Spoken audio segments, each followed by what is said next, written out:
भगवत मार्ग में सबसे ज्यादा गंदगी पैदा करके हृदय को भगवान से विमुख करने वाला आचरण है काम।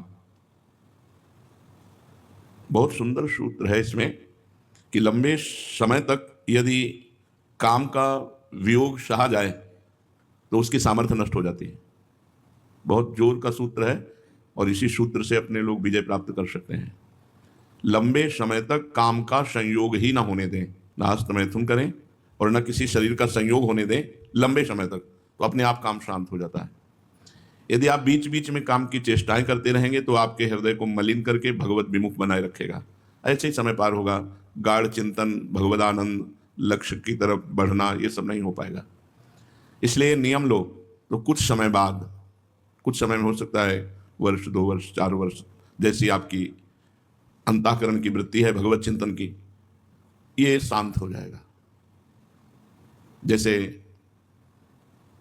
हरी वृत्ति काम की तरफ प्रबल होकर जाती है और हम कोई चेष्टा कर बैठते हैं, अब वो प्रबल होता रहेगा, बिल्कुल शांत हो जाती है, इच्छा ही नहीं रहती। तो ब्रह्मचर्य भगवान से मिलाने के लिए परम सहायक है। ब्रह्मचर्य अत्यंत आवश्यक है, जो आज के काल में लोग सुनना, समझना और चलना बिल्कुल नहीं चाहते। व्यभिचार की बात सुनना चाहते हैं, व्यभिचार की बात समझना चाहते हैं, व्यभिचार करना चाहते हैं। ये हमारी कलयुगी मनोवृत्ति ब्रह्मचर्य की तरफ बढ़ना ही नहीं चाहती। जिनको भगवान ने ब्रह्मचर्य रखने का सौभाग्य दिया कि आजीवन ब्रह्मचर्य रहो, ये दुर्भाग्य नहीं है कि आपको स्त्री संयोग नहीं मिला, पुरुष संयोग नहीं मिला, ये सौभाग्य है, ये अत्यंत सौभाग्य है।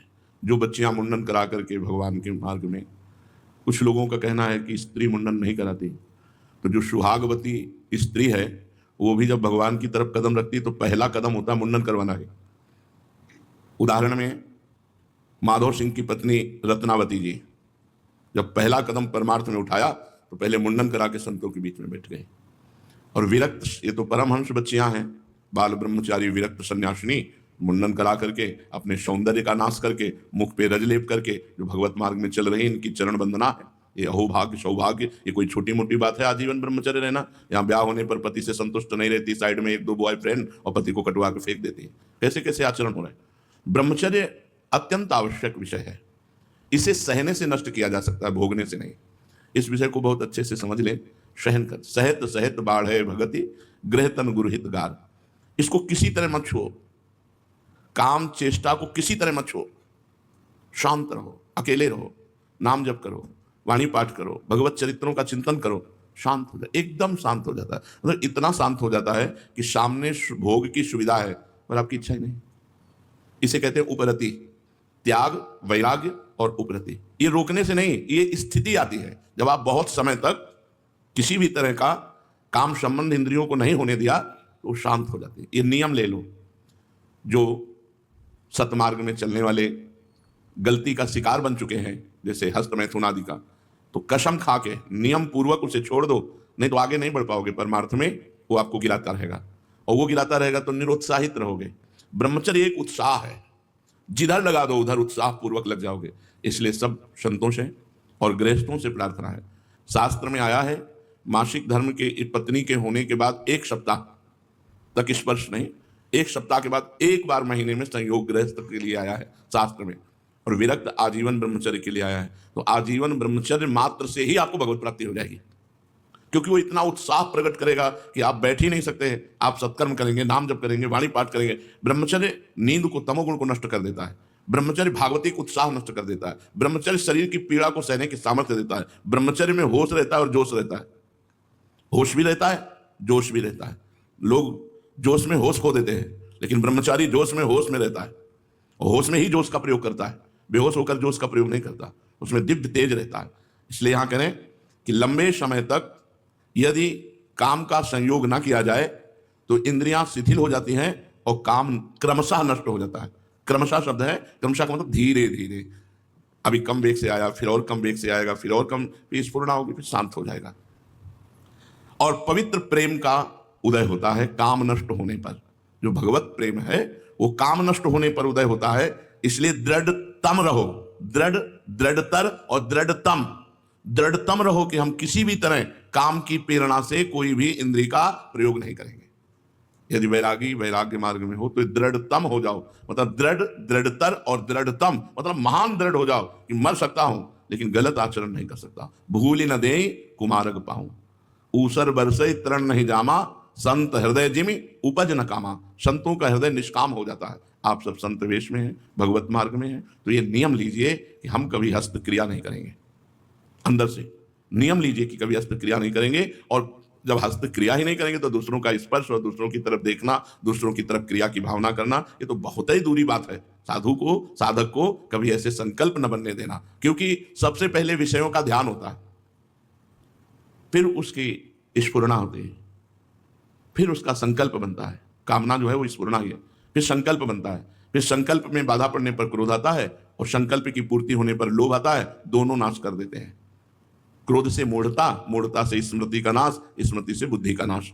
ध्यायतो विषयान पुंसान संगास ते शुभ जायते, संगात संजायते कामा, कामात क्रोधो भी जायते, क्रोधात भवति सम्मोहा, सम्मोहा स्मृति विभ्रमा, स्मृति भ्रंशात बुद्धिनाशो, बुद्धिनाशात प्रणश्यति। साधक को ध्यान रखना चाहिए कि जैसे काम का चिंतन हुआ तत्काल हटाओ उसको। निसंगास ते शुभ जायते, संग करने की इच्छा हो जाएगी। संग करने की इच्छा होते ही काम बलवान हो जाता है और वो संकल्प बना लेता है। संकल्प बनाते ही क्रोध सम्मूढ़ता या लोभ सम्मूढ़ता, दोनों स्मृति का नाश करके बुद्धि का भ्रष्ट हो जाना, तो परमानंद की प्राप्ति फिर नहीं हो पाती। तो जो हमारे परमार्थ में सबसे ज्यादा घातक वस्तु है वो है काम।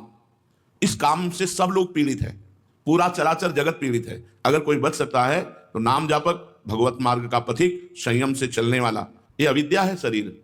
इस शरीर को बहुत पुष्ट करना, बहुत बलवान करना ठीक नहीं। हमारे अंदर जब काम सताए, जब हमारे अंदर ऐसी गंदी प्रेरणाएं आए, तो हमें उपवास का आश्रय लेना चाहिए। उपवास से बहुत जल्दी पवित्रता हृदय में आ जाती है, शरीर शिथिल होने लगता है, तो इंद्रियां शांत हो जाती हैं, मन शांत होने लगता है। जब कभी किसी उपासक को ऐसा लगे कि अब असहनीय काम आ रहा है, तो 2 4 5 दिन 10 दिन के लिए भोजन छोड़ दो, पानी ले लो, थोड़ा फल ले लो, थोड़ा दूध ले लो, ऐसे 10 5 दिन रहो, अपने आप शांत हो जाएगा। शांत हो गया फिर भोजन लेने लगो, फिर बढ़ गया फिर शांत कर लो। इस तरह यदि लंबे समय तक काम का संयोग ना होने दोगे तो इसमें लिखा हुआ है कि क्रमशः वो शांत हो जाएगा। विश्वास करो, भगवान सदा ही तुम्हें देख रहे हैं, तुम्हारे अत्यंत समीप हैं, तुम्हारी प्रत्येक स्थिति को वो जांच रहे हैं। अंदर जो तुम्हारी स्थिति है उसको वो जांच रहे हैं, तुम्हारी हर एक हरकत को वो देख रहे हैं। साधु, साधक, भक्त, वैष्णव, बड़े ध्यान से सुनो। जिनकी तुम आराधना करके प्रसन्न करना चाहते हो, वो भगवान तुम्हारे साथ हैं, तुम्हारी अंदर की स्थिति को देख रहे हैं, बाहर की परिस्थिति को देख रहे हैं, तुम्हारी एक एक हरकत को देख रहे हैं। जब तुम कोई हरकत करो तो तुम्हें ध्यान आना चाहिए कि प्रभु देख रहे हैं। क्या मैं इस हरकत से प्रभु को प्रसन्न कर पाऊंगा? ये हरकत करूं, गंदी बात करूं और फिर मैं प्रभु से कहूं प्रभु तुम प्रसन्न हो जाओ, तुम हमारे स्वामी हो, ऐसा। बस विश्वास पूर्वक तुम्हें यह समझने की जरूरत, बहुत जल्दी ठीक हो जाओगे कि हर समय प्रभु हमारी बात देख रहे हैं, हमारी चेष्टा देख रहे हैं। भगवान यद्यपि तुम्हारे परम सुहृद हैं, निकट से निकट केवल भगवान ही है और सब दूरी है। शरीर, शरीर के संबंधी भोग, शरीर संबंधी रिश्ते नातेदार, ये सब विनाशी हैं, ये सब दूर हैं। तुम अविनाशी हो और तुम्हारे भगवान अविनाशी है। तुम्हारे निकट से निकट, निकटतम केवल भगवान है। सच्चे मन से अब उन्हें अपना परम सुहृद समझकर पुकारोगे तो तत्काल तुम्हारी सुनवाई होगी और भगवत कृपा उतरेगी और तुम्हें तुम्हारी स्थिति से ऊपर उठाकर परम दुखों से पार कर देगी। भगवान परम दयालु है। तुम चाहे कितने पतित हो, कितने ही पातकी हो, कितने ही घृणित क्यों ना हो, भगवान का ऐसा स्वभाव है कि वो कभी किसी से घृणा नहीं करते, तो तुमसे भी घृणा नहीं करते। तो तुम इस बात को समझकर कातर स्वर में उन्हें पुकारो, वो एक क्षण में तुम्हारी स्थिति बदल देंगे। बिल्कुल कहता हूं, एक क्षण में स्थिति बदल देंगे। भगवान का परम आश्रय लो, अन्य आश्रयों का त्याग करके। इस संसार में कोई भी तुम्हें अपना नहीं मानता, हृदय से कोई नहीं मानता। ये बाहरी संबंध सुखों के लिए हैं। हम तुम्हें भोग कर सुख ले लें, तुम्हारे द्वारा सुख ले लें तो तुम हमारे प्रिय, और अगर जिस दिन ये पता चला कि हमारे लायक नहीं रहा तो फिर देखो कोई नहीं पूछता। तो इसलिए तुम भगवान का परम आश्रय लो और भूल जाओ अपने रिश्ते नातेदारों को, भूल जाओ सारे संबंधों को। भगवान से विनय करो कि मुझे घर परिवार रिश्ता नाता याद ही ना आवे, आप ही स्मृति में रहें और सारे कार्य आपकी स्मृति में रहें। कोई अन्य हमारी स्मृति को न चुरा ले, हमारी स्मृति न बन जाए कोई। हमारा परम धन है स्मृति। यदि हमने किसी को अपना माना तो वो हमारी स्मृति को चुरा लेगा, भगवत स्मृति को रोक देगा और उसकी स्मृति आने लगेगी। चाहे तुम बिल्कुल निराश्रित हो, एक बार हृदय से भगवान को अपना मानकर सारे संबंध छोड़ करके देखो, तुम महामधुर में आनंद में डूब जाओगे। पक्की बात है। एक बार भगवान से, हर बार सबको हमने अपना माना, अब एक बार केवल भगवान को अपना मानकर उनका भजन करते हैं, फिर देखो परिणाम में कितना आनंद आता है। सर्वशक्तिमान भगवान, तुम्हारा दुख चाहे कितना भी प्रबल हो, संकट चाहे कितना पहाड़ जैसा हो, तुम्हारी विपत्ति चाहे किसी से भी ना टलने वाली हो, भगवान की कृपा शक्ति के सामने सब तुच्छ है। तुम विश्वास करके भगवान की शरण में हो, भगवान का नाम जप करो, सर्वशक्तिमान भगवान को पुकारो, वे तुम्हारी विपत्ति, तुम्हारे संकट, तुम्हारे दुख ये क्षण में हर लेंगे। तुम्हें दिखाई देगा भगवान तुम्हारी सहायता कर रहे हैं, तुम्हें अनुभव में आएगा कि भगवान तुम्हारी सहायता कर रहे हैं, और तत्काल तुम्हारे पहाड़ से पहाड़ दुख भस्म हो जाएंगे, ढेर हो जाएंगे, धूल बन जाएंगे। पर किसी अन्य का आश्रय मत लो, केवल भगवान का विश्वास करो। भगवान सर्वलोक महेश्वर है, ईश्वरों के भी महान ईश्वर हैं। तुम पर चाहे जिस ग्रह की विपरीत दशा हो, बोले शनि 7.5 है, अमुक ग्रह हमारे विपरीत है, तो घोड़े की नाल की अंगूठी बंधवाने से शनि अनुकूल नहीं हो जाएगा, राधा राधा कहने से अनुकूल होगा। भगवान सर्वलोक महेश्वर हैं, ईश्वरों के भी महान ईश्वर हैं। कैसी भी नीच कुग्रह की दशा हो, तुम और आश्रय मत लेना। हरिवंश महाप्रभु ने 2 पदों में वर्णन किया है। एक में कहा है, यदि तुम्हारा मन प्रभु श्री कृष्ण के चरणारविंद में लग गया है तो नीच ग्रह तुम्हारा क्या बिगाड़ सकेंगे। जो पे कृष्ण चरण मन अर्पित तो करी हैं का नवग्रह रंग, ये बेचारे गरीब नवग्रह। क्यों? क्योंकि ईश्वरों के ईश्वर सर्वलोक महेश्वर भगवान की शरण में है, वे तुम्हारे ऊपर कोई कुप्रभाव नहीं दिखा सकते। कोई ग्रह नक्षत्र, कोई भी गांव में एक दूसरे से लड़ाई लड़ने लगते, जैसे घर से निकले हो खाली बाल्टी लेकर को पानी लेने जा रहा है, अब वो उससे लड़ जाएगा, हमारा अब शकुन कर दिया खाली बाल्टी। कुछ नहीं है, सब बाहरी बातों से नहीं। जिते विनायक शुभ अशुभ विघ्न करे नहीं कोई, विघ्न करे नहीं कोई, डरे कलिकाल कष्ट भय, हरे सकल संताप हरसि हरिनाम जपत जय। जहां तुम्हें अमंगल लगता हो वहां से तुम चले जाना, तुम्हारा मंगल होगा, अमंगल नहीं होगा। और अगर भगवान का भजन नहीं करते हो तो तुम चाहे जो कुछ कर लो, तुम्हारा परम मंगल नहीं हो सकता।